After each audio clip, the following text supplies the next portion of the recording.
Jed, ano ang paglilinaw ng CSC kaugnay ng paggamit ng social media ng mga government employee?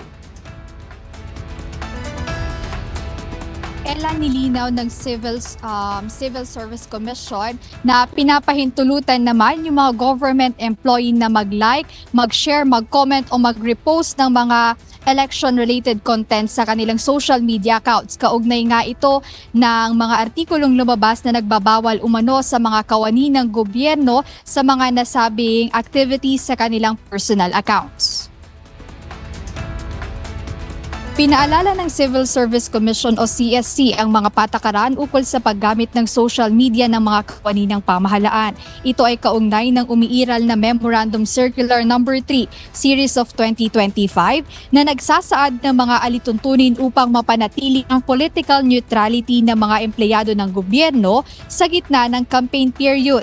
Paliwanag ni Attorney Ariel Ronquillo, Assistant Commissioner ng CSC, maaaring mag-like, mag-share, mag-comment o mag-repost ng mga election-related content sa social media ang mga kawani ng gobyerno. Subalit mahigpit na ipinagbabawal ang anumang pagkilos na maaaring ituring na panawagan ng suporta, paborman o laban sa isang partikular na kandidato o partido. So ang sinabi lang namin dito, hindi namin pinipigilan yan because that's part of freedom of expression. Huwag nyo lang gagamitin sa pangangampanya. Okay? So kung halimbawa, nag-like ka lang, o kaya nag-share ka, na wala ka namang ibang comment, that's perfectly valid. We recognize that as an exercise of one's freedom of expression. Walang masama doon.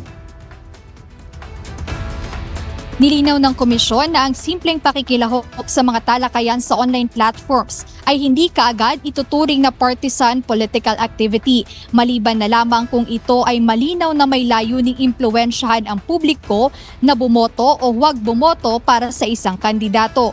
Kasabay nito, hinikayat ng CSC ang lahat ng kawani ng pamahalaan na maging maingat at responsable sa kanilang social media behavior, lalo na sa panahong mas sensitibo ang mga usaping politika sa bansa. Nilinaw din ng Civil Service Commission na hindi paglabag sa constitutional rights ng mga government employees ang nasabing kautusan dahil ito ay nakabatay sa 1987 Constitution at iba pang batas na umiiral sa bansa. Nagbabala din ang CSC sa sinumang lalabag sa naturang alituntunin na maaari itong magresulta sa suspension o kaya pagkatanggal sa serbisyo. Ayan muna ang update, balik sa iyo, Ella. Maraming salamat, Jed Neresina.